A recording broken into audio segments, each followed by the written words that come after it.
it hates me. Xbox, go to Forza Motorsport 5.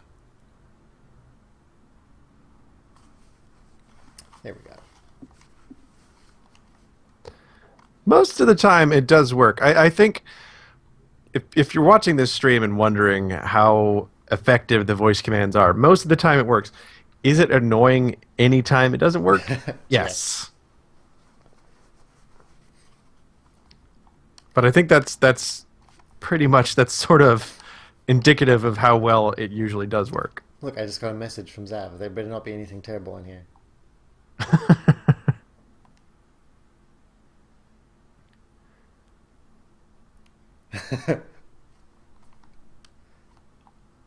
Aw, that's a sweet message. But as Well, we all know, Zav's Drivatars is a psychopath, so it doesn't surprise me that it's sending me messages, luring me back into the world of Forza. Sal didn't even send that. His Drivatar has just attained sentience. Now we have to start worrying. So when you go into Message Center, you can actually see your Drivatars rewards. So the last round, mine appeared in 40 races and earned $7,000. Man, tireless, this I guy. know, he's always racing. So in my career, I'm currently driving a Ferrari F12 Berlinetta. Nice and white. It's a good car, and you can at any point jump into the menu where you can purchase additional cars or upgrade them or paint them. And each car supports this mode as well, which is called Forza Vista, and you can basically just go around examining your car in lurid detail. Um, Donkwu is asking what the capacity of your garage is. Is there a limit to how many cars you can have? I don't think so, because I mean, every car that you have actively selected will appear in this area, this sort of very fancy garage. That might be somewhere in Seattle or something. It looks like it. So every time you choose a league, it will recommend cars that are eligible for that league, and even if they're not, you can often upgrade them or or make them worse to make them legal for those leagues. So you can go to League Select right here. There's a bunch of them. So, the Forza Vista mode in the previous games, or at least in 4, there were some cars you could look at where you would get that Top Gear narration where it would tell you about the car. Is that still a feature in this game? And this car, no, this one you get narration about the different leagues from the Top Gear dudes, and they also appear sort of in some of the sort of the introduction and anything that's an introduction at any point, basically, if you're introduced to a different league or a different car type. But they don't narrate the individual cars. They have narration, but it's a different lady who does it. Okay, because I remember in Forza 4, they had like the big deal where they had the Warthog. You could look at the Halo Warthog in Forza Vista mode, which was kind of fun. And as you can see, when they can go really up close with these shots because the cars are absurdly detailed. And when you said that was true, even more so than because they've always been very detailed, but like you can Yes. really see the difference between Xbox One and the Xbox 360. You really can, especially if you have a fairly large television, and that runs at 1080p, of course. I'm going to open the door here. I'm going to open the back.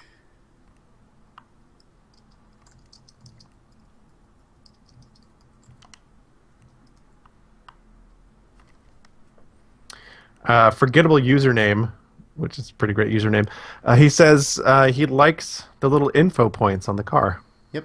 So like usually when it's something like that, you can just click on it and it'll sort of pan over all the little details that they've put into the vehicle. The interiors are really well modeled, but they're especially cool when you are driving from the interior viewpoint. It just makes you feel like you're seated inside the car and not that you are the car.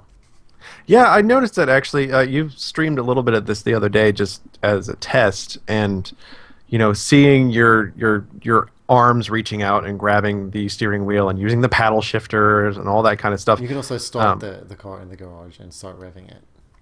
Oh, that's neat. So you'll see like all the dashboard displays are accurate according to the cars. Can you use Connect on this part? Not as far as I can tell, no. Okay.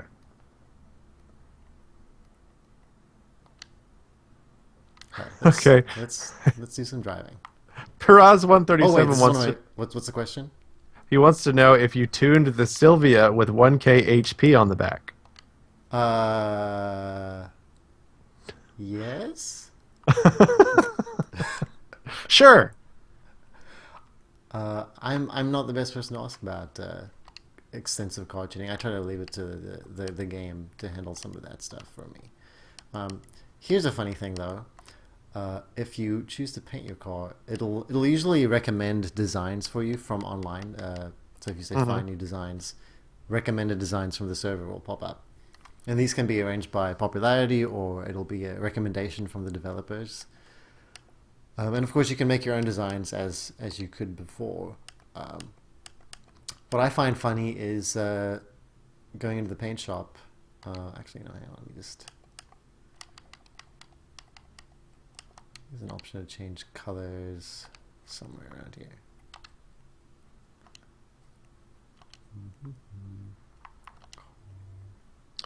So, Donkwu is asking now what sort of the ratio is in this game between like an arcade feel versus a sim. Completely user dependent, which is really nice. Like you can turn off all the assists and all the simulation aspects and sort of almost have the car drive itself, and you can drift around and it feels a little easier, more arcadey, but I don't think it ever becomes unrealistic to the point where it's like Need for Speed right now. You'll see when I start driving here, I have most of the assists turned off. So it just becomes very difficult. You really do have to brake in all the turns and drive a clean racing line. But you don't have to if you don't want to. You'll still place well and earn money and buy cars, even if you play it, in a way that's not simmy. You have manufacturer recommended colors and special colors, and these are kind of amusing because you can make your car look really gaudy. Carbon fiber, Kevlar. Oh, apparently you're I a like little this quiet, one. and someone's saying you're a little quiet in the stream. Oh, these are fun colors. These are spy shots. So like these are actual patterns that they use when they have new car designs and they're testing them and driving them around, because it makes it very difficult to see the individual lines and contours of the vehicle. They're very good at hiding them.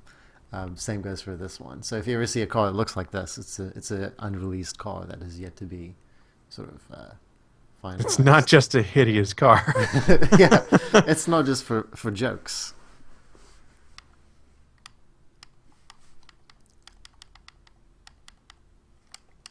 And somewhere there's someone who wants their entire car to be chrome. Yes. Or copper. Forgettable username says that. Here it is. Here's the chrome Ferrari. Oh, which very is nice. Pretty much the worst thing. He says that your little spy paint jobs are the automotive design equivalent of lorem ipsum. Okay, now we've just made a Ferrari made out of wood. The chrome looks like Flight of the Navigator is what it makes it look like to me. And yes, everybody needs a wooden car. Fun fact: Zav's Drivatar drives a wooden car because of course he does. All right, let's get into a race. I think it's time for a race. I think it's great that not only does it offer wood grain, but it offers like multiple kinds of wood grain. These are some of the cars that I have. RS3, Audi RS3 Sportback, a BMW M5, Shelby GT500, and a Nissan GTR Black Edition.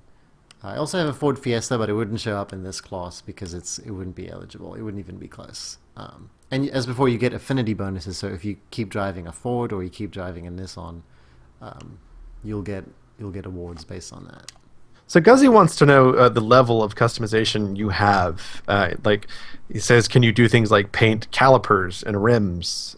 Is it just like an overall paint job, or do you have more? No, you can make like some pretty insane designs. It has like a complete artistic design tool, same as the previous Forza games. And if you look online, there are plenty of people who are just really experts at making these designs. Can you trade these designs with other players? Yeah, you can upload them and download them. Cool. And also somebody asked, the Drivatars that you encounter in the game, are those exclusively people on your friends list, or are they just people playing Forza in general? I think they're just people playing Forza in general. But I've mostly run into people on my friends list, but I think that's just because a lot of them are also playing the game early. I think as there are more Drivatars in the world, you're less likely to encounter your friends.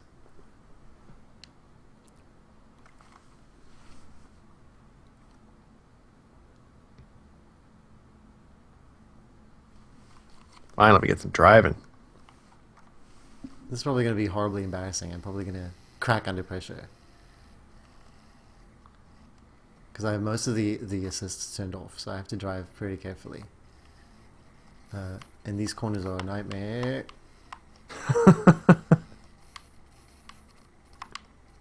Yeah, this is not a great track to show off your skills, because Laguna Seca is a nightmare of corners. And Well, it's that makes especially it the difficult best when there are track. this many cars on the road with you. So the trick is to sort of slow. You have to be done braking before you even get to the turn. You can't be braking and turning at the same time. That's a bad idea. You have to let go of the accelerator and accelerate out of the turn in a straight line, and gently too. Like you can't just slam it on the trigger because your wheels will spin. So Made in Quebec wants to know if you feel that the Drivatar really adds to the experience. I mean, it sounds like it does based on your review. Yeah, I think it really does. It adds an element of unpredictability because you're never really quite sure how a Drivatar will behave. Like sometimes they're incredibly aggressive, sometimes they make a lot of mistakes, and it's fun to see how different Drivatars interact with each other. Like I've seen like them collide with each other and sort of stand off. Oh, I'm sorry about that. My car is damaged now. Were you apologizing to your car? I was apologizing to everyone. The person I hit. Okay, see that guy's rude. That guy just practically ran me off the road. And my car is pulling to the right now because it's damaged. Something on my wheels. Are there different race types? Are there like rally races and things like that? Yep. So what I just did is I just reversed a little bit because I wasn't happy with that. You can back it up. This comes at a cost though. You lose I think it's 1% of your earnings every time you reverse. Okay, so regardless of how long Rewind, you reverse, I should say, yeah. Yeah, regardless of how long you rewind, it's just the fact that you initiated it at all. Look, I've got Dave Hinkle up in front of me. Knife Fight Your Dad. That's his Drivatar. So here's my question about the gameplay. What are the little lights on your steering wheel? It's just this car when it's at a high rev. It's telling you to change gears. Oh, okay. To switch up. See, that was my guess. So see, you were correct. You should have Please trusted change yourself. gears. You should have trusted yourself. By the way, Cool Rats and Forgettable Username are just dropping lots of puns in here. I think because you were the one playing, they feel like they have some kind of license to do that. I welcome all puns. Plus, I had that terrible one in the Xbox One review. Forgettable Username says Ludwig's Forza persona will be Drivatar, the last fender bender.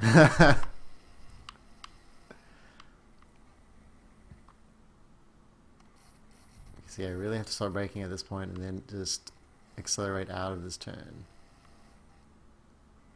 So you have said, that you're not a big car guy necessarily, but I mean, you wind up giving this game 4 stars, and you really enjoy it.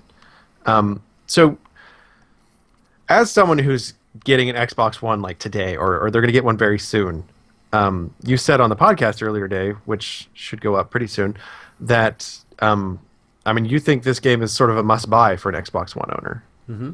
I do at that. I think the graphics are great and the attention to detail is good. It's got a nice, solid online component. I like the Drivatar system a lot. It's very seamless, which is something that the Xbox One in general is shooting for.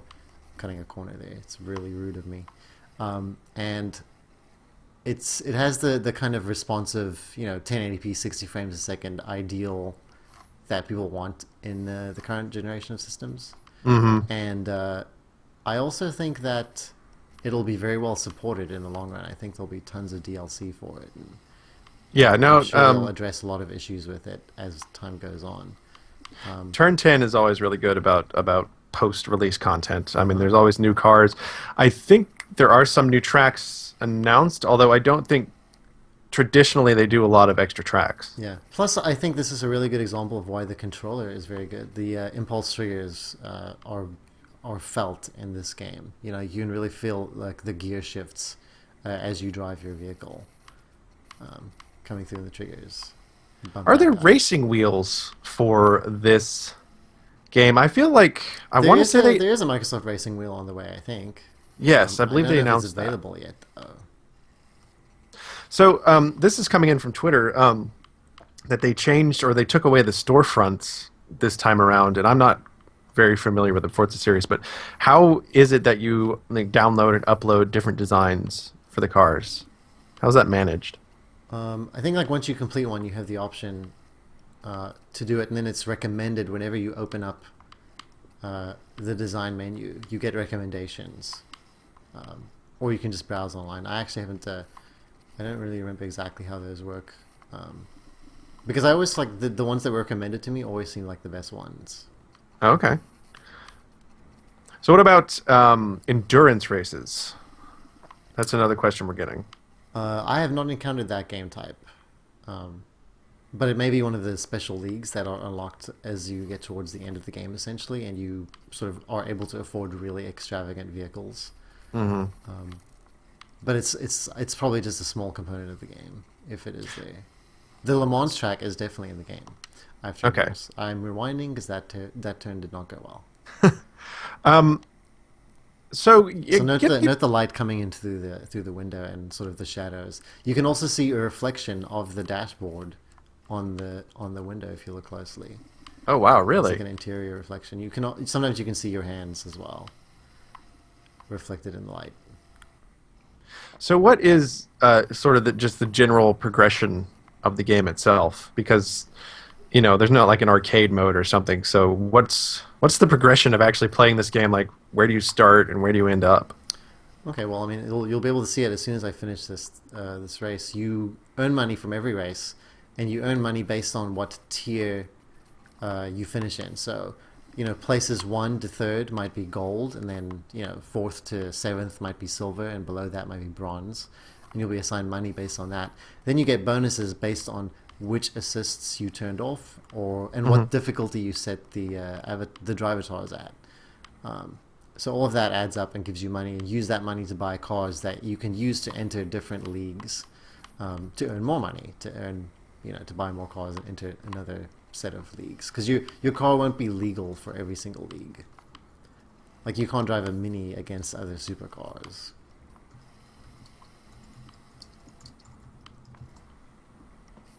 So somebody asked if we had posted this stream on the Joystiq page.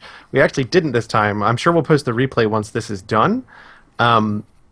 Streaming is relatively... we've been streaming for a while, but we're trying to sort of double down on it now. So That's a good turn. Do you see that? The game says it's a good turn. Well done. Excellent turn. Thank you for noticing, Forza. I worked hard on that one. But we'll be working on a more standardized schedule for streaming and stuff going forward. Everyone look away. Don't look at my car.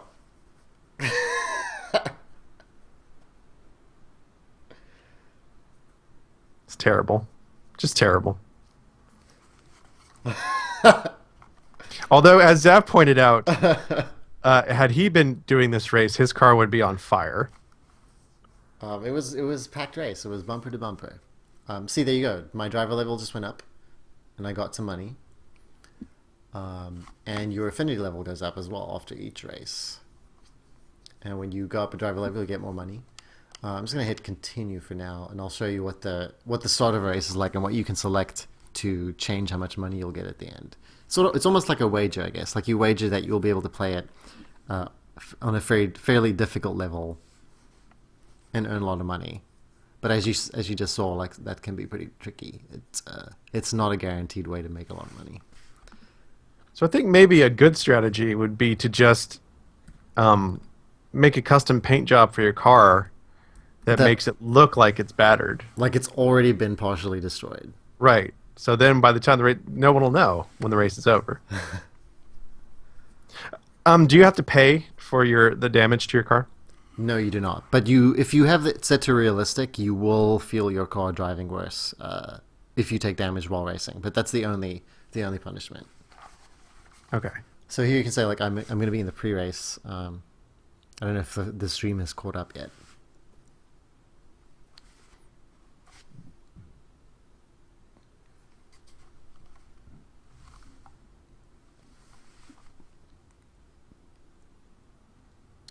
And then the pre-race, you can adjust the Drivatar difficulty. Okay. If it's above average, you get 10% bonus from your money. So I've been keeping it to above average, just because as we pointed out in the review, there are some aggressive Drivatars out there, and they can really ruin your day. Wow, and it goes up very high. You get an extra 65% if you set it all the way up to unbeatable. Mm-hmm. Have you attempted that? No, I have not. I think now would be the time. All right, let's go with unbeatable. Choose this if you want to be humbled. This is going to be really bad. I'm not Yeah, probably. My career is going to be ruined. There's one thing I've learned streaming games here at Joystiq. It's that people love to see us fail. You can also look at the assists. This I'm not adjusting because it's already plenty difficult. I've turned the suggested line off. I still have ABS brakes on. Steering is normal. Traction controls on. Shifting is automatic. I cannot drive while shifting at the same time. I can do it in real life, but not in video games for some reason. I personally, I drive have damage, fuel, and tire wear to set to simulation. So I'm getting a 30% bonus every time I play. I think it's nice that you're not penalized for using assists so much as you are rewarded for not using them. Yeah. But I'm about to try racing against insane, unbeatable Drivatars, so let's see how that goes. God, you'd better hope Zav's not in there, because he will kill you. Yeah, I'll be dead at the end of this race if he's in there.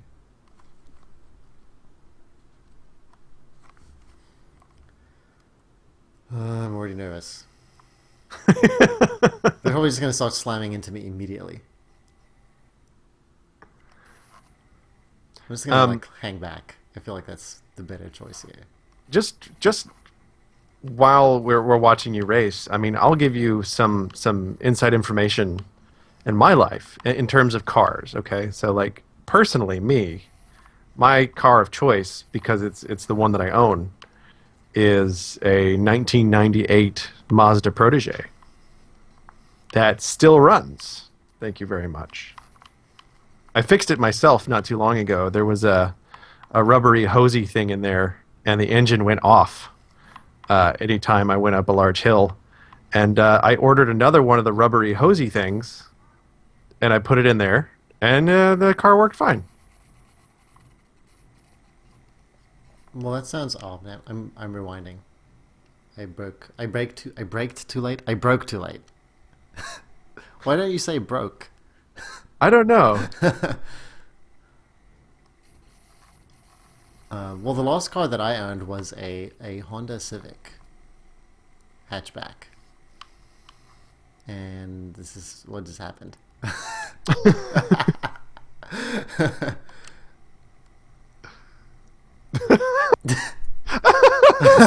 Wow. I'm trying to figure out who this person was that bumped into me, but I can't see their tag right now. Let them pause me. Oh, it was Kevin Kelly. Oh, of course it was Kevin. So, as you're playing, like, not everyone is a Drivatar from the looks of things. No, every single other car is a Drivatar. Really? Mm-hmm. There are no like just bots. There are no of those. The funny thing about Kevin Kelly, like his Drivatar running you off the track, is I wonder if he also did the Krusty the Clown laugh when he did it, because that's his favorite thing to do when you play online games. My car is completely ruined by now. By the way, once you see the stream catching up, there was a horrible accident. Can your Xbox record that? Can your car become so damaged that it just won't run anymore?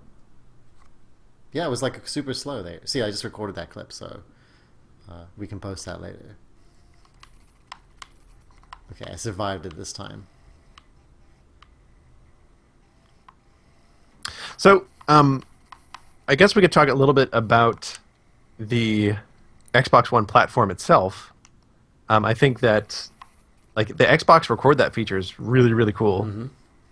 Mm-hmm. It is. I think it's more intuitive or maybe just more practical than the PlayStation 4's recording method. Well, I also like that you can share it directly with other Xbox One users. Like the PlayStation 4 videos go on Facebook, and that's pretty much it.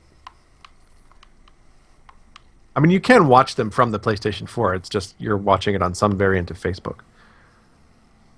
I mean, you could open the web browser and watch them on Facebook, I suppose.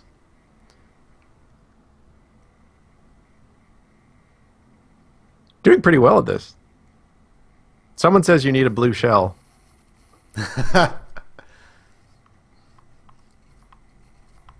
But, that is an interesting point when you talk about all these Drivatars, though, because Mario Kart in particular, and a lot of other racing games in general, sort of suffer from the rubber band AI, where once you get so far into the lead, the cars behind you sort of get an extra boost in speed, in theory, to make the race more interesting, right? So that you have something to fight against. But in this game, well, that racing game is more about the fight, though, right? Like, it's less about, perfect racing and more about the opponents are play a much bigger role, I think. I'm in last place, by the way, because these Drivatars are unbeatable. This is your fault. I was hoping you would just be on fire. I'm pretty sure I saw Ben Gilbert from Engadget just get race past you a minute ago, too. Yes, we are talking about Mario Kart as a basic form of racing AI. I think it's so interesting because these are all AI approximations of real people.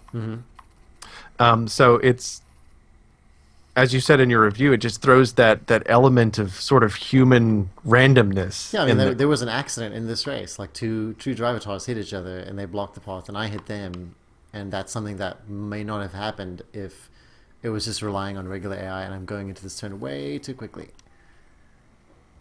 So that's another question, because it relies on Drivatars, which means you have to be online. But if for some reason your console can't go online, I mean, have you even tried something like that? Like just like disconnecting from Wi-Fi and seeing what happens? I think all the Drivatars are stored on your system like as soon as you connect once, or downloads a decent set of them. And as far as I understand, even if you don't go online, if you just load the game offline, the disc has Drivatars on it. Like, that's just how the game is designed. It's designed around, profiles and racing profiles. So they already had people from Turn 10 create those profiles and put them on the game to start with. So you will be driving against Turn 10 Drivatars, even if you don't connect. Of course, forgettable username raises an interesting point that because we don't have the rubber band AI, if you are in last place, as you are right now, you're kind of just stuck. Yep. But that's fair, though, right? Like, it's fair. Like, it is fair. The Drivatars are set to maximum. So. And on top of that, as you mentioned in the review, the game isn't really about winning so much. I mean, obviously you want to, but you still I'll still get money from this, probably. Right. And so you can unlock more stuff for your car and do all of those things. Yeah. But I have learned my lesson about really tough Drivatars now. So Mike New says, he says, I don't have any friends, so would it take Drivatars from the game? We covered this a little earlier. It's not necessarily your friends that you're seeing all the time. Oh man, look at that car. You will see Drivatars of other people on Xbox Live, even if they're not on your friends list. So here you can see. So my reward was I got 65% additional money for putting my Drivatar difficulty that up, but I placed so low that I didn't get that much money to begin with. So the reward was not worth the risk. Will the Drivatars copy the best players in the world? I would think it would. I wonder if there's any matchmaking involved in terms of the skill of the Drivatars that it throws into your races. That's an interesting question. Well, also, I think your Drivatar sync is built up over multiple races, so mine's still only at 42% synced. And I think 100% sync would mean it's exactly representative of how you drive, but you're always improving, right? So ideally, you are making a Drivatar that is good because you're playing well, in your single player game. And that Drivatar is so good that it will place higher in other people's races. Because if you're being beaten in this game, you're being beaten by a Drivatar. Someone is winning money by beating you.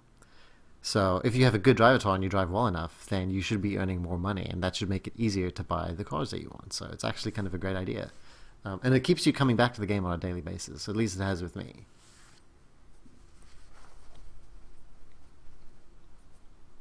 It just sounds like it has a lot of really interesting things going on top of this being a racing game. Yeah.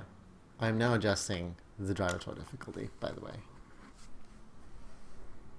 Can you unlock missiles? No, I don't.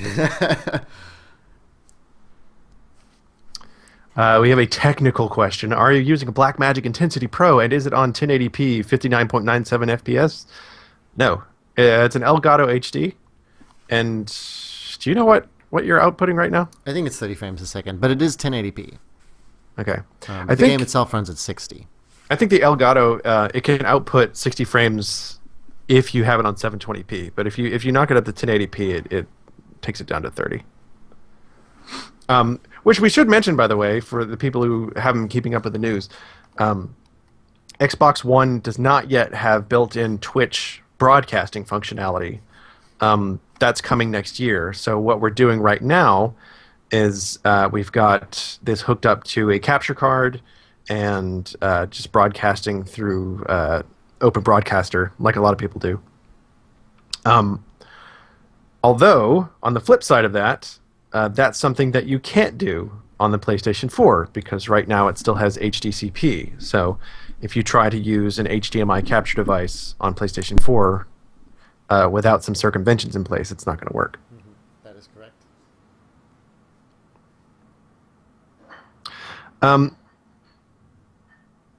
So we have forgettable username talking about only watching things on Facebook on PlayStation 4. It does have Twitch. Yes, you can watch live clips through Twitch, but the uploaded video clips that you share, like edit, record, and upload, those all go to Facebook.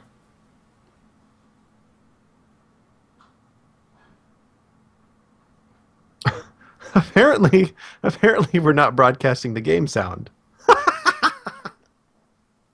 Are we really not? Apparently not. Someone just now mentioned it. That's a whole other bag of muffins. Well, you know what? I think this is fine. We'll just keep talking. People just have to imagine the engine sounds.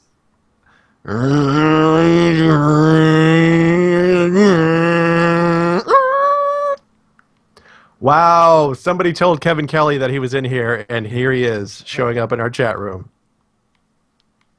I was involved in a horrible accident. Yes, Kevin, you actually sent Ludwig into a full 360-degree spin. It was pretty great. So yes, no, this setup will totally work with game sound. Apparently we just didn't do it right. Nobody said anything. Nobody said anything. I want to get Kevin Kelly just like on this Skype call so that people can hear his evil clown laugh that he whips out every time he does something to you online. So you sunk like over 20 hours into this game. Yeah. For the review. How many? We can check the latest number if I pull up the achievements app. I'd be curious. After this race. How many cars have you unlocked or purchased? I think I have probably close to 10. You do get them at a very slow pace because you really are expected to use one car to earn a lot of money in multiple events. I think the stream dropped. Like it's just gone. It just says loading video.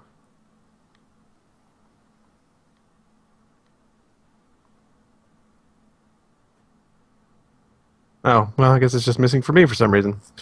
Oh, it's still going? Yeah, they say it's still there. Okay. Dinosaur hugs. That's a cool, Dinosaur that's a cool hugs. gamer tag. Very nice.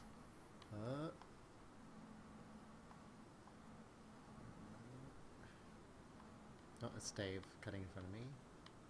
Figures. Oh, this is too fast for that turn. Maybe I'll just continue with my my sound effects. Honk, honk. That's the rewind sound, by the way. Oh, okay.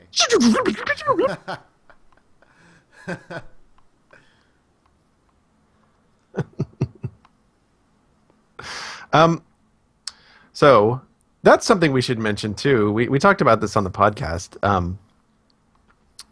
Your achievements. In fact, everything on the Xbox One is basically a distinct, separate app. So if you were used to doing the, you've unlocked this achievement, and you can press the guide button, and it'll show you the achievement. You press the guide button again, and you go back to your game. In this, you bounce out of the game into the separate achievement app, and then you can take a look at whatever it is. And like all the achievements are like separated by like different tiles. It's like you have to click each one to see what I wasn't a big fan of how is. they're all organized, because you have to click on them to get any kind of information Mm-hmm. about them. But it's also strange how they're organized differently when you are comparing to a friend. So like I couldn't tell you how many hours I've spent on this game unless I compared to someone else with it. It's just kind of an odd organizational decision. Do you need Xbox Live Gold to get avatars or Drivatars? Excuse me. I don't think so. You need Xbox Live Gold to play in the multiplayer races against active players, but not to get Drivatars, as far as I know. And people in the stream are saying you're a little quiet. I don't know if maybe you backed up off your mic or something. Sorry. It's because I'm awkwardly seated on my carpet with a tripod microphone in front of me. Because that's the only one that worked properly. But I'm also just a quiet person in general, That's true. He is. Ludwig is he's a very composed individual. Doesn't waste words. Maybe not the best two personalities to be streaming a podcast, to be streaming live footage here. Of a racing game. That was a perfect pass. I hope you saw it. The game acknowledged it as being perfect. Lemur Fart, which that's a good name. He says that you're speaking quietly so the Xbox doesn't change apps, and you're joking, but you do have to be careful if you say Xbox something, which you're probably going to be saying since you have this brand new Xbox One and you're going to be showing it to your friends or what have you. Just be sure not to leave a pause after you say the word Xbox. Yes, because it will pick things up. It really will. And I've had mine occasionally, I guess, assuming that I'm saying Xbox watch something. And so it'll go from me playing a game to like changing to my TV channel or something like that. And I didn't mean for it to do that. Yeah, we had a moment of that yesterday when we were streaming Dead Rising 3. Zav was saying that you have to say Xbox Go to Rise, Son of Rome, or something like that. Yeah, you have to say full titles of things. And he said that while he was loading Dead Rising 3, and it went right back to Rise. So he had to reboot Dead Rising 3, which takes a while. Dead Rising takes a good minute and a half, something like that, to actually load up. Is this one of the better launch titles? Absolutely. I think it's the best Xbox One exclusive. Yeah, I would agree with that. I mean, I don't think Dead Rising is bad, though. I like Dead Rising. Rise is bad, straight up. Rise is not good. I think Dead Rising is fun. I would call it any kind of rising. Make sure it's the dead kind. The dead kind.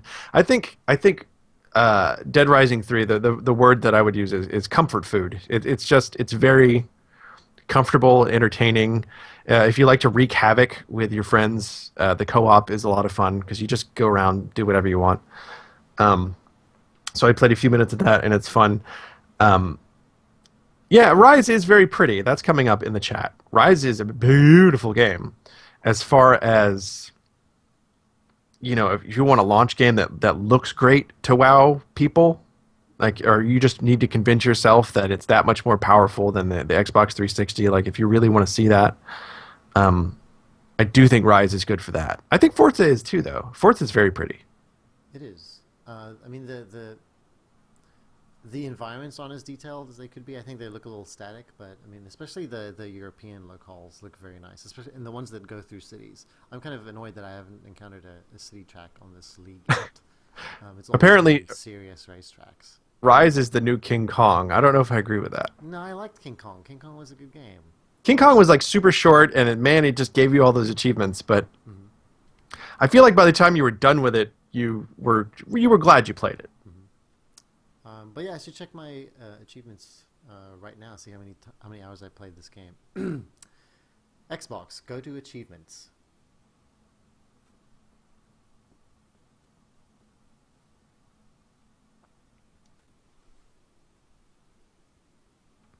So Jazzy Phil 59, who also wanted to know if this is one of the better launch titles, asks, would you recommend getting the Xbox One now or waiting a few months for possible game bundles and fixing the early hardware issues? We still don't know how widespread those issues are. But on the other hand, waiting always seems like a good idea. I mean, unless you are really excited and just want to get started, like, I think don't make yourself miserable if that's what's going to happen. But it'll probably be cheaper with some bundles. I think you'll get some good bundles down the line. Maybe sales, especially of some of the underperforming games. I mean, I'll tell you right now, I mean, it's been 6 years since the PS3 came out, but there is a killer bundle that Black Friday. For $200, you get the slim 250 gigabyte PS3, and you get The Last of Us, and you get Batman: Arkham Origins, all for $200, which is a really good deal. Yeah. But I don't think there's any one game that's worth getting the Xbox One for right now. I think there are worthwhile games. Like, you will have fun games to play if you get an Xbox One. But unless you're really hyped up on all the multimedia features, all the TV features and stuff like that, which are very well implemented, I think you can definitely wait. So I have you. So this is the feed of activity, so you can see people who have unlocked achievements, and you get these sort of big icons that you will see in your achievement stream, essentially. And I can pull up. I think, Richard, you're one of the favorites on here. I don't think you're online right now. Oh, I didn't favorite you. That's rude of me. Oh, that is a weird thing about the friend system. You can't, as far as I know, you can't just see a list of who's online. You can if you go activity, friends, change view, and then you can filter according to online now. But it's the people who are online now are usually at the top anyway. But if I want to find you, you're in here somewhere. I'm gonna make you a favorite. Okay, so Double Taco says he's more, or she is more excited about the PlayStation 4's indie games coming to the Vita, as well as, or more than any of the console's launch titles. And I think there are a lot of very exciting indie games coming to Vita and PS4 and PS3. A lot of them have like cross-buy, which is crazy. Did you change your gamer tag or did you unfriend me, Richard? No, it's Sensei Ram. Look for Little Mega Man. That's me. I don't see you. Xbox One does not have real names yet. It will soon.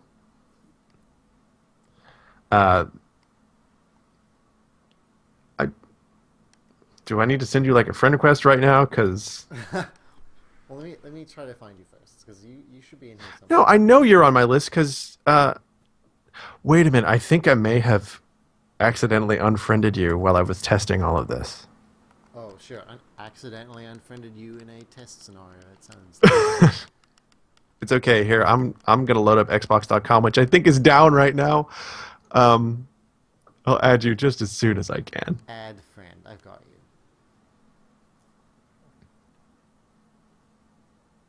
Well, now I'm following you. See, that's what happened to me because I think I accidentally Okay, moved then you. I'm gonna check Zav. Okay. So if I hit compare games. So I think It's like if I go into Rise, we can actually compare like other minor details, not just achievements, but time played, and we can also look at more details here. So it looks like he has killed more people than I have.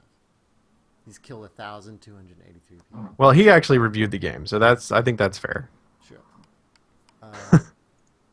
Apparently, you're really quiet on the stream. Is there any way you can turn up your input? How about now? Let me see. That sounds a little better to me. Well, I think it's going to sound the same to you. I'm moving my microphone to be practically in my face.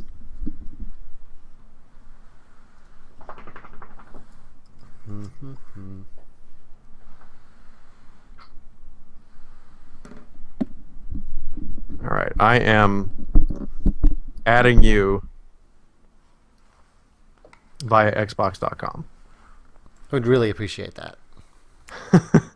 Have we streamed any Loco Cycle yet? No. I think next week we're going to be doing a lot of streaming. The Thanksgiving holiday coming up, sort of taking some time to relax. So we'll have to do that.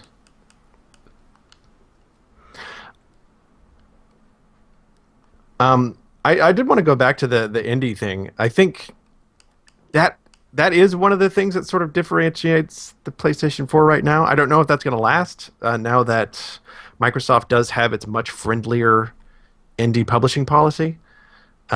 Because honestly, I think most indie developers are going to publish on as many platforms as they can. So unless they just have a real hate-on for PS4 or Xbox One, I think you'll see most games on as many platforms as possible. So from this achievement screen, you can just hit play game. If you don't own it, you'll go to a store link for it and be able to download it. But you can just hit play game and it'll just go straight back to the game, which is pretty neat. Actually do that just so people can see how it really I just does. did that. Okay.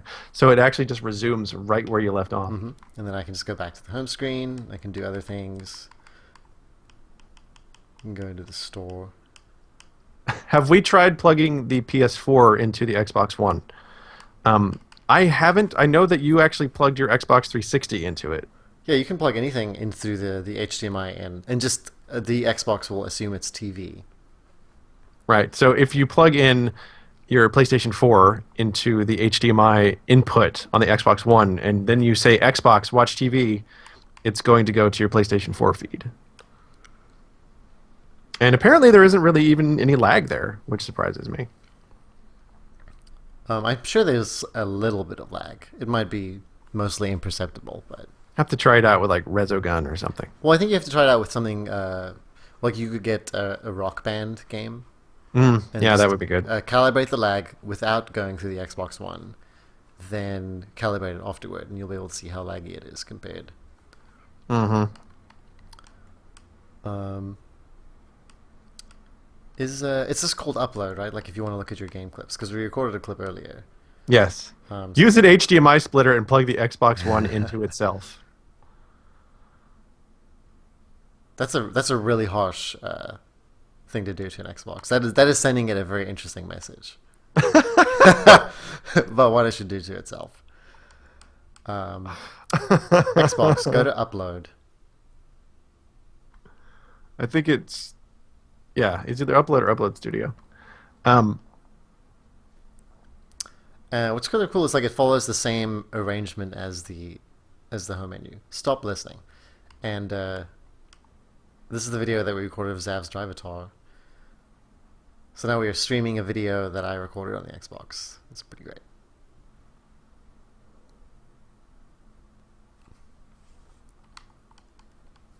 And I actually think the Upload Studio, which lets you edit clips, you can add little introductions, you can record voiceover, you can use the Kinect camera to record yourself, giving like an introduction or explaining what you were doing. Mm-hmm.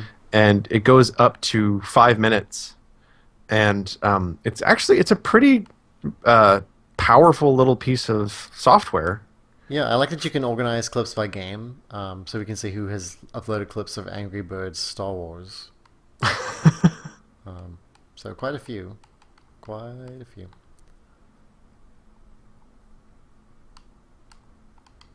Zoo Tycoon. Those exciting moments in Zoo Tycoon. When you pet things. Can you pet things in Zoo Tycoon? 'Cause Yes. if you can't, Oh, yes, you can.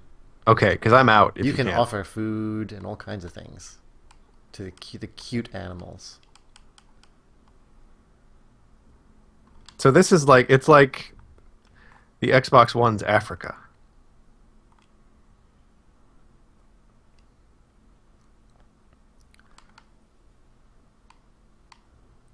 Do you have any other questions so far?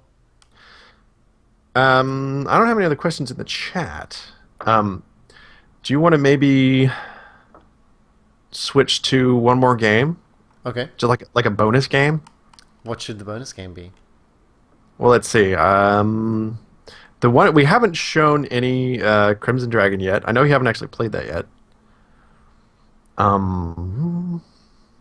Well, we haven't shown anything like Zoo Tycoon or Power Star Golf or anything like that. We've shown Dead Rising, Rise. Now we've shown a little bit of Forza.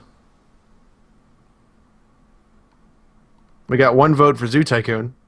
Oh, I haven't installed that yet, but I mean that shouldn't take too long to install, right? It should be playable pretty soon. How fast is the boot up time? It boots up in, I mean, I want to say like less than 20 seconds. I think it's way less than that. I would put it at about 10 at most if it's in standby. So, when you say Xbox on, the Kinect can turn on your television. It can also even turn on and off your cable box. So, I mean, by the time you start up your television, I mean, it's pretty much running. And by the way, when we say turn off your Xbox, by default, turning off your Xbox puts it in standby. So on the PlayStation 4, you have two distinct options: either put it in standby or turn it off. So when you say Xbox turn off, it will then ask you if you really mean it, and if you say yes, it'll shut off, but then it goes into standby, and it saves your last session. So all the apps that you had open, in addition to whatever game you had open, will be there waiting for you when you get back. Oh, and as Kevin Kelly points out, you can use it to turn on or off like your audio receiver and home theater equipment. Mm-hmm. Basically, anything that has that uses IR, infrared, you can turn it off or on. I haven't set it up with home theater stuff outside of my television, so I don't know. I assume the setup is the same. You probably just choose your manufacturer. Yeah, it's really simple. You choose your manufacturer, and then if there are too many options, it'll ask you for the first few, just like the first numbers in the model. Whatever the model number is. Yeah, Symphony Man's asking if I managed to get the Kinect to turn my TV on along with the Xbox. I did. It may have been doing it all along. I don't know. But I went through the setup process again just to be sure. And now if I say Xbox on, it just turns on my TV. Yeah, it's really nice because you can go from that process, turning it on, going to Netflix, without even touching a controller or even a remote. Mm-hmm. Which is nice if you're just. Yesterday I was coming in, I was carrying a bunch of stuff, and I was just talking to my Xbox, making it do things while I was unpacking things. So it does have its conveniences, and it is the most futuristic element of the system, I would say. Yeah, by far, I would agree with that. Lemur Fart's asking if it can. It would be nice if it could change the input on your television as well. It would be nice, but it won't do that. And I would almost guarantee you, if you found some Microsoft PR person, they would tell you, why would you want to change inputs? It has everything. You only need one. Do you even have another console? Funnily enough, the PlayStation 4 can change inputs on your TV because it uses HDMI CEC. But does it? I mean, I haven't noticed it do that. Yeah, no, it does it. It totally does it. If I turn on my PlayStation 4 right now, it'll change the input on my television to where the PlayStation is. It can also turn the TV off and on. Oh wait, your television does that. Well, my I'm television confused. would change input, Oh, just automatic. but the PlayStation 4 can ask it to change the input. Oh, I got you. I got you. Yeah. Looks like 3 people are playing multiplayer. 3 of my friends are playing multiplayer right now.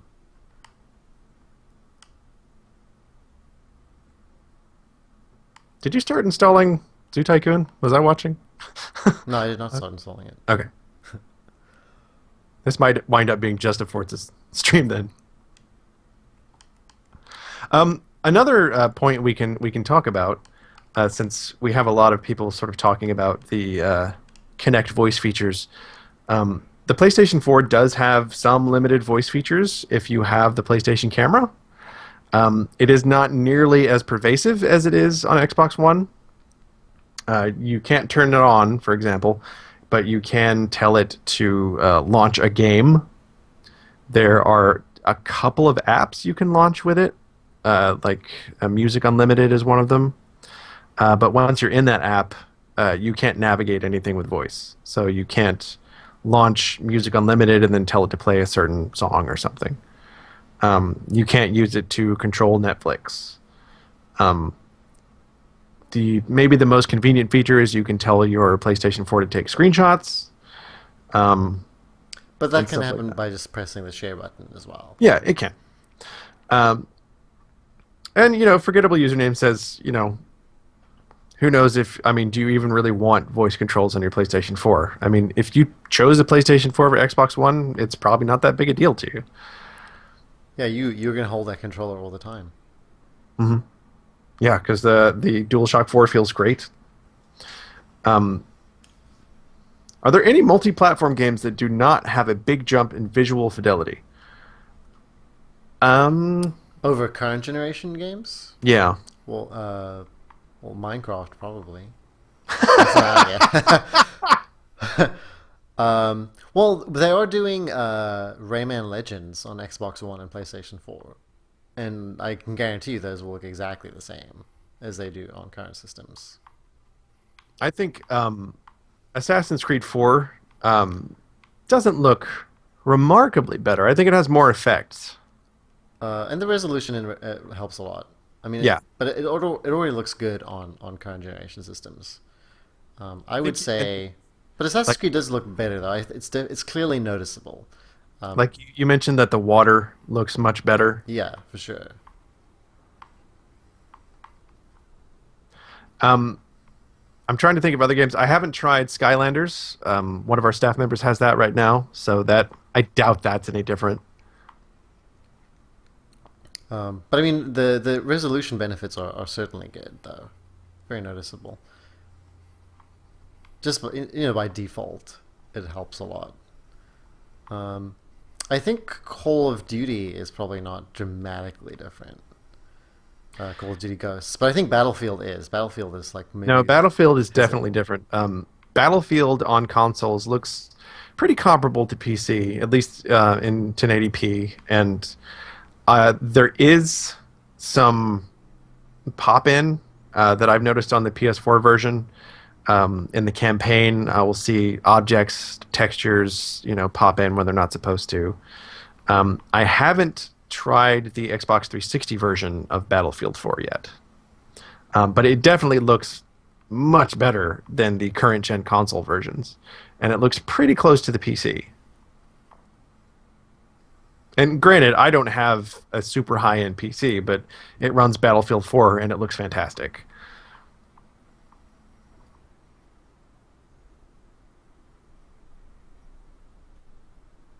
You're racing like real hardcore now, aren't you? I'm trying to, but... You're like in the zone. I'm just... You got real quiet. But so far, I enjoy both consoles. PlayStation 4 is the console that I purchased myself. And I think the Xbox One is a very interesting console, but I think I'm probably going to wait, just because it's pretty expensive.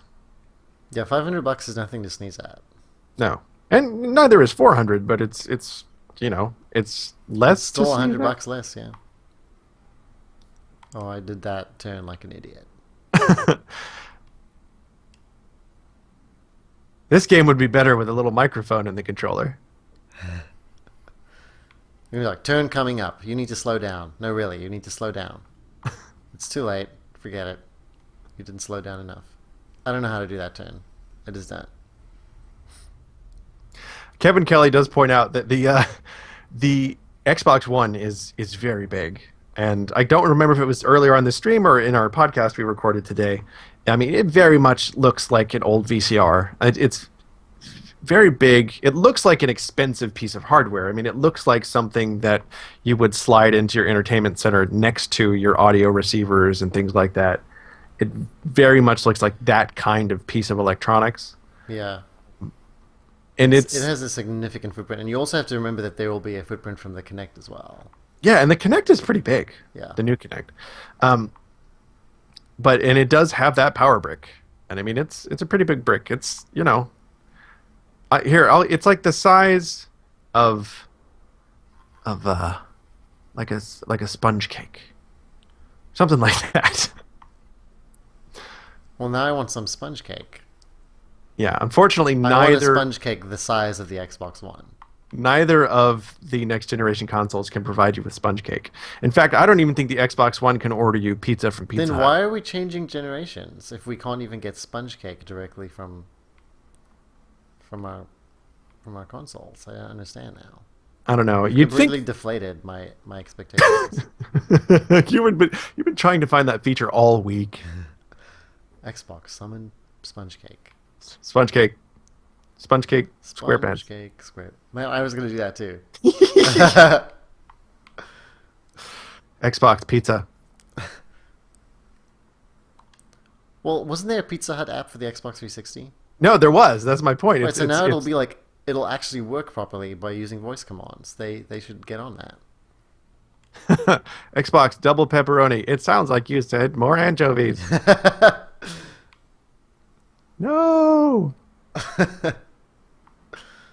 You're making me crash now because I'm laughing. How dare you make me have fun with this super serious racing sim? Forgettable username did chime in that this is there all the time. Thank you, forgettable username.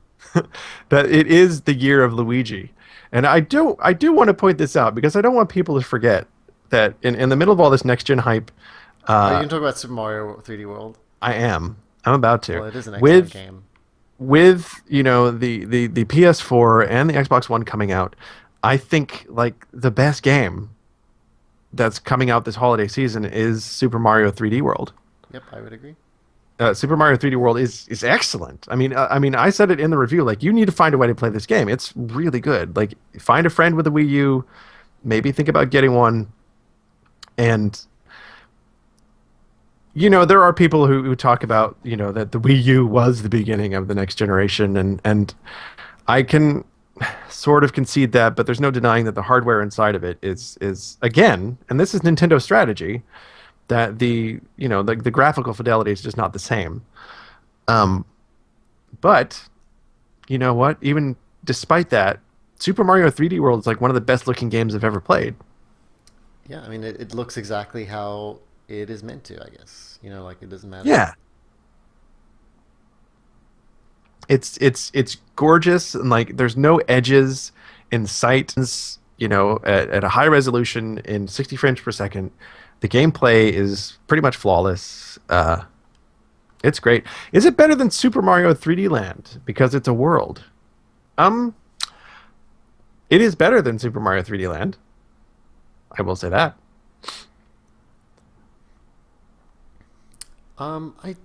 The thing about it is like even they worked really well with the technology they were using. I mean, it doesn't seem left behind in terms of graphics, but just there's so much personality in the animation and the levels themselves. Like there's a level of sort of Disney-esque artistry to it. Yeah. How many guns are in it? There is you can get a hat that has a cannon on it, and it just constantly shoots out bombs. So one. I think there's one gun. Well, and all the guns that are on like the tanks. And the ones that that fire bullet bills. Yes, all of those. Those are also guns, clearly. What I really like about the game, though, is that it just keeps dispensing new platforming gadgets and mechanics. And it's not like we're going to show you how to use this because you're going to be using it for the whole rest of the game. It's like, no, it's pretty much just in this one level. And it's like, so every level is kind of fresh and different, and they reuse some of these things, but it's like, one level you're swinging around on a trapeze, and another one you're like riding around in an ice skate, which reminds me of the shoe from Super Mario 3. Mm-hmm. But it's one of my favorite games. Absolutely one of my favorite games this year. Is Peach romanceable? Not that I'm aware. I don't think so. I mean, in your own home, you do whatever you want. But now I do think that. I mean, I was going to suggest the BioWare Mario game, Mario RPG, but they did that Sonic RPG. Yeah. Sonic Chronicles: The Dark Brotherhood, and it was pretty awful. So maybe they should just stick to romanceable aliens.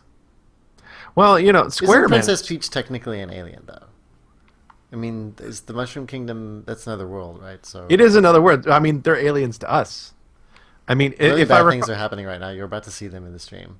If I recall correctly, John Hoskins and John Leguizamo went through some kind of portal to another world. Yeah, like I just want to make sure that we understand the lore correctly. Bob Hoskins? What's his name? Yeah. Bob. Okay, I said John. So yeah, I think technically they're aliens. Mario and Luigi are just normal guys from Brooklyn.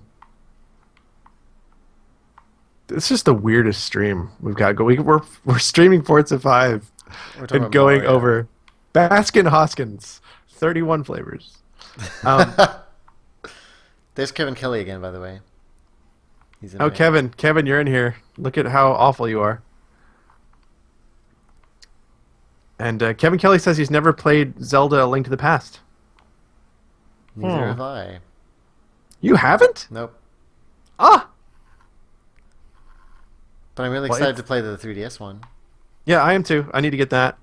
And again, new Zelda, new Mario, even though, I mean, these are long-established series, so it's not like a new IP, fresh concept, but they're really, really good executions. It's a really good reminder when we have all these new consoles coming out with glitzy graphics and built-in streaming and video uploading that, like, the design of something is still the most important part. And Nintendo, when they put their mind to it, is really good at that. But other times... There's some pretty crazy Drivatar action going on in this race. And again, this probably would not have happened if it was regular scripted AI. Mm-hmm. Yeah, I see a lot of people just kind of going off the road. Trying to overtake Benjamin Gilbert.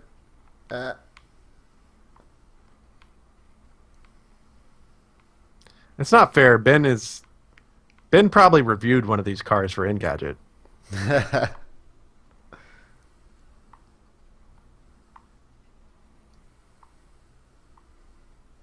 He's used to playing games with touchscreens and stuff, not real controls.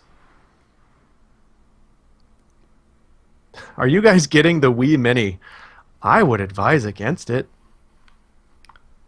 Yeah, isn't it like it's a cute Wii that does much less than the Wii does? It doesn't play GameCube games. It doesn't connect to the internet, so you can't download any games for it. So like that means not virtual at all. consoles There's out. absolutely no possibility of connecting it to the internet. As far as I know, there's none. You can play Wii games on it. I mean, it's a neat looking little system. I kind of like the design of it.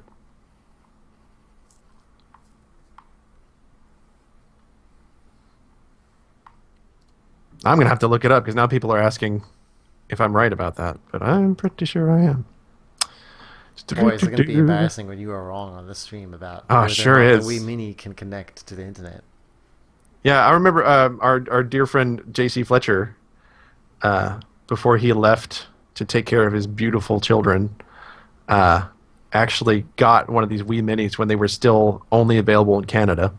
Yeah, we bought one and we're like, let's review this. Mm-hmm. Let's see. Yeah, so... Yeah, no message will ever come to a Wii Mini anyway because the Wii Mini lacks internet connectivity. Can you imagine a device released today that lacks internet connectivity?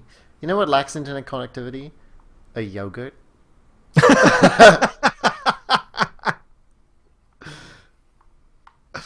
Pretty much that's all, That's right? it. Like I've listed all things that do not have internet connectivity right now, and that's yogurt. But soon. Go-gurt though. Well, there's another accident happening in front of me. All those active Kevin Kelly just rammed someone off the road. I'm glad this is being documented online. Oh, someone wants you to do normal view, aka third person. Okay, that's gonna be difficult for me because I'm so used to the. Well, again, everyone wants to see you fail. Ugh. So. Oh my God! Oh, can you have? There we go.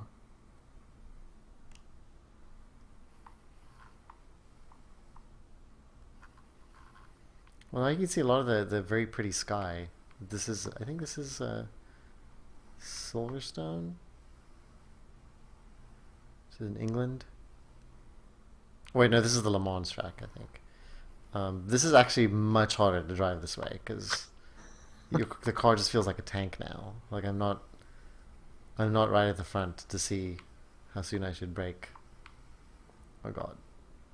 What was the first game where you could name other characters and you'd name them after your friends? XCOM?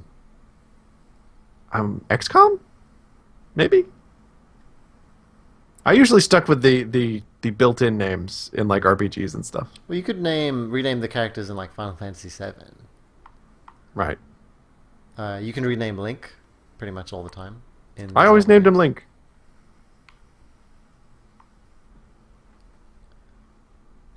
Yeah, this viewpoint makes it so much more difficult for me. But it does look nicer because you get to see the car. You get to see a much wider, field of view of the environment because you're not looking out of a wooden screen. Your car is surprisingly not destroyed right now. Not at the back, it isn't. Oh.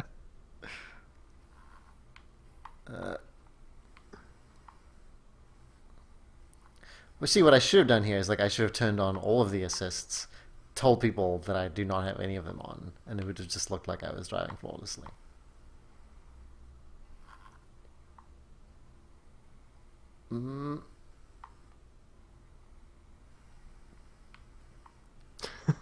Oh, someone asked a while ago, I forgot to ask you this, if you can test the cars without having to buy them. I think you can test drive cars, yes. Let's find out. Let's find out right now. As soon as I am done with this race.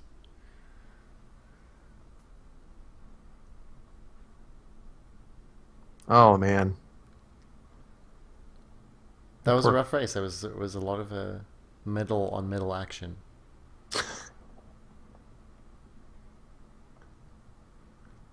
That poor car. It'll be magically repaired. Well, that's nice. This game's unrealistic. Cars aren't totaled forever. Does this have any form of like microtransaction kind of stuff? Because yes, it does. Because there's a lot of that in pretty much every Microsoft published launch title. I think maybe there isn't any in Dead Rising 3, but I haven't really paid attention to it. I'll show you what it looks like, and just as soon as this loading screen is gone. So I'll give you an example. In Crimson Dragon, you buy item packs. And that's how you get new weapons and how you get revival gems, which are basically extra lives.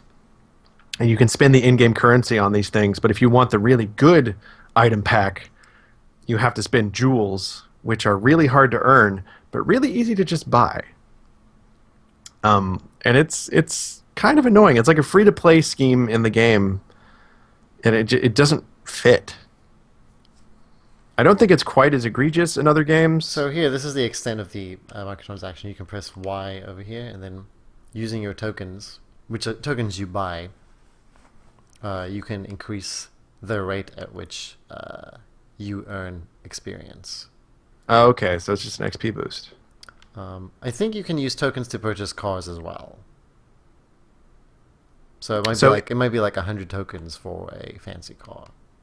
And I see you have tokens already, so you earn those. No, you don't earn them. Like you just start with 100. I used 65 of them, I guess, to test out the XP boost. Okay. Which lasts for 30 minutes. So the 30 minutes as you're racing, you'll get an experience boost. Let me see if I can remember where. So we go car, buy cars. So Radstridden, no, he's not using a wheel. We're just using the controller. So if I wanted to buy this charger, you can see it costs 234 tokens. Or 140,000 credits, which I could afford right now. I think if I select it...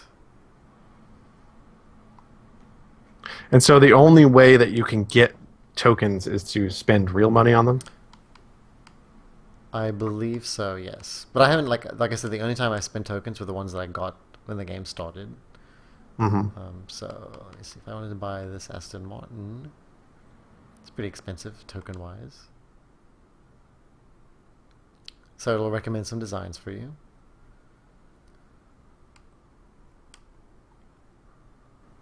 But obviously this didn't affect the way that you felt about the game. No. I mean, I just didn't use any of it, so... Mm-hmm. And I didn't feel like my progression was hampered.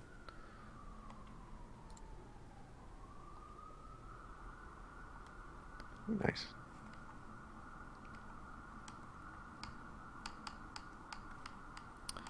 So as you can see, there are a lot of cars in this game. I'm just going to fly through them here. So Kevin Callie's asking when the next Professor Layton comes out. I think it's January in America. Ugh. Somebody really wants you to try the R8. I think that's a car. The Audi R8. Sure.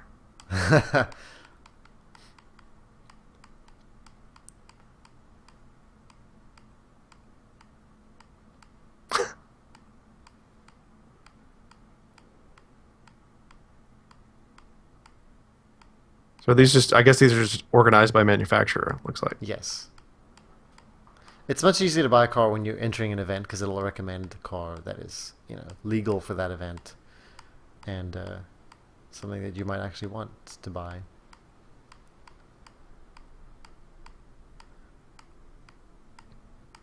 All right, let's find a nice car for you to buy. Okay, let's get the McLaren P1. It's only 1.4 million credits.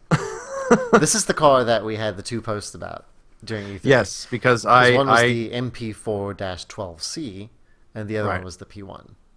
Right. I mistakenly called it the wrong car. They shouldn't have made it sound like a fax machine. But these are the two that you confused, P1 and MP4-12C. Okay. I mean, I feel dumb. I should have known better. I feel like I offended a lot of people, and I'm sorry. So as you can see, this list is still going. So the lack of cars is not an issue with this game. All right, where are the Audis? Let's see if we can find that Audi. We gotta please our viewers. All right, hang on. I'm going back to A. I guess I'll just set up a filter.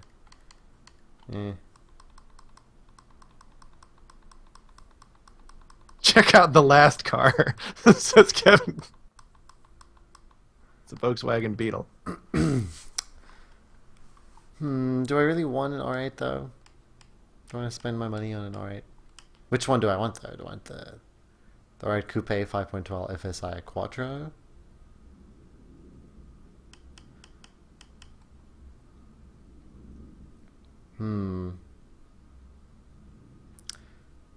Well, I can't afford it.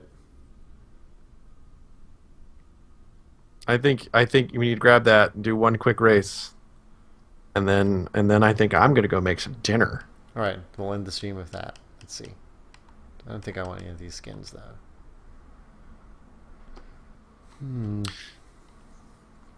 So overall, I mean, I think you and I both spent a lot of time with both. Have you had much time to spend with like a retail PlayStation 4? Yeah. Okay, so we've both spent some time with both of the new consoles. I already said this earlier in the stream, but for the people who are just now tuning in, I think both are very competent machines. They both do what they set out to do pretty well. They both have some annoyances. I don't think you'll be unhappy with either one if you bought one, but I do think you might be waiting a little bit for that one sort of killer game. Because most of like the really promising stuff isn't coming out until 2014 at the earliest. And The Last Guardian is never coming out, ever. Also, that's another thing to remember, by the way. That one game that you think is going to come out and you're going to love it, and that's why you want this console. The reason I finally, I gave up, or I gave in, and I got a PlayStation 3 was for The Last Guardian. And I don't think it's going to happen. That's sad. But probably true. It is sad. Oh, Double Taco, Mega Man Legends 3 on 3DS. Although, hey, at least you have a pretty awesome handheld. There's a lot of great stuff on 3DS. Oh, it's so good.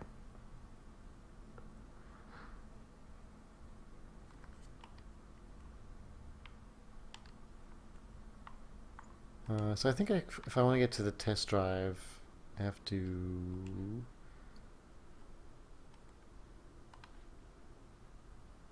Where should we do a test drive? Bernese Alps? Prague? Find one of the relaxing tracks. Okay. Prague's a nice one.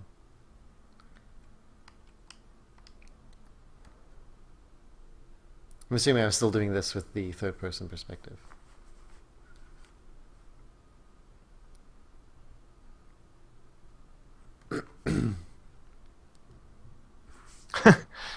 Lethal Migraine says, by the time Watch Dogs finally comes out, I'll have had it on pre-order for about 16 months. In fact, Watch Dogs was sort of the de facto next-gen game I think that a lot of people were going to get before Ubisoft delayed it, even though there were current-gen versions of it. It was exciting because it was a new IP with a lot of new ideas in it. And I think it getting delayed maybe deflated some of the excitement around the next-gen launches.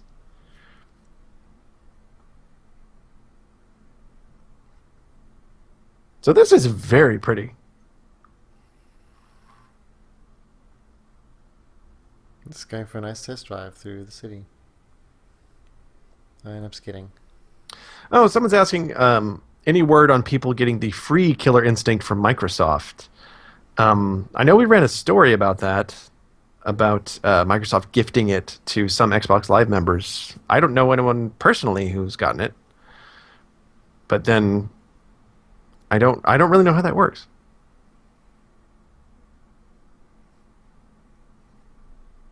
This is just I like this. This is relaxing. It's a nice way to wind the stream down, right? Just like a nice. Yeah. This is like it's like non-competitive cruise. Right. This is like what when you put your toddler in the back of the car and just drive him around the block so they can go to sleep. I don't think there's actually room in this car for a toddler in the back. Well, I think that might be disputable. Is the engine? There's an engine in the back. I was going to say the engine's probably in the back of this car. Don't put your toddler there. Yeah, we don't have game sound right now. It was a little snafu. That's why we're talking so much. But yeah, you all there watching Twitch. You are our toddlers. and we're putting you in the back of this car where the engine is to lull you to sleep as we close out this stream. Oh boy. How do you like the... Totally Oh, wait. Okay, so the one who wanted you to test out the R8 wants to know what you think of it. I think I prefer the F12 Berliner to it, but it does seem like a fun drive. Let me just switch to something more comfortable for me. Let me try. And you really can detect major differences between different cars. Some of them like swinging their backs out like this. See, I just completely ruined my car. Everything is damaged now. I will now limp across the track. I would like to I just love that. I wish real cars. I like this view. This view is pretty fun. Like this bumper view. Feels very, very intense. You're gonna have to go to jail. The toddler in Prague. Yes. Go to sleep.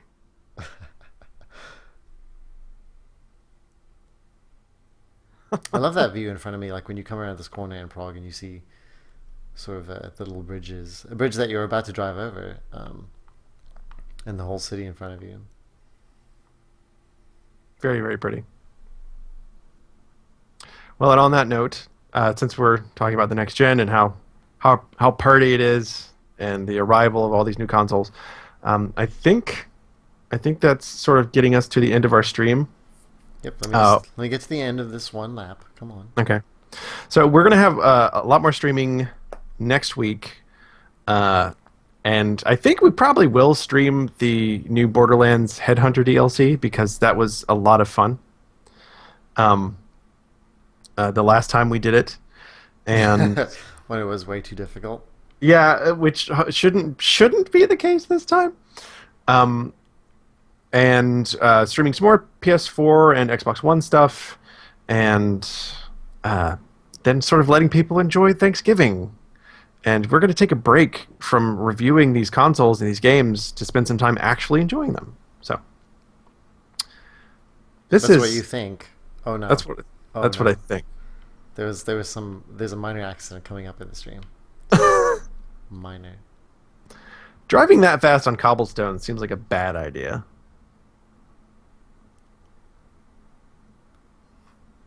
Like the vibration would just like explode your skull. You're very welcome for us testing the R8. Ludwig spending his valuable credits. Hopefully it will help you make the same crucial decision should you pick up an Xbox One. So, my car is all dirty, and this is a really nice environment to show off the game, I think. Mm-hmm. No, I completely agree. Not all the citizens of Prague are nowhere to be seen because they're hiding from this maniac in the Audi R8. Well, I think those are still two-dimensional. They probably just blew away in a gust of wind. There was a strong gust of wind. Took them out. Like, look around at your car here. Look behind it. Oh my god. The camera's going crazy. Well, I think that's as good a place as any to say goodbye to everybody. Yeah. Xbox, go home. Twitch users, stop watching. No, wait, no. Actually, it's not going to be flawless. I'll tell you what. What? Everyone, follow us on Twitter. That's twitter.com/joystiq. You can follow Ludwig at LudwigK. You can find me at TheRichardM. We'll have more streaming next week. Keep an eye on that Twitter to find out when the next streams are. We'll also be posting them on the website. And we're trying to do a lot more stuff like this. Give us your feedback. And we'll see you guys next week. Thanks for watching.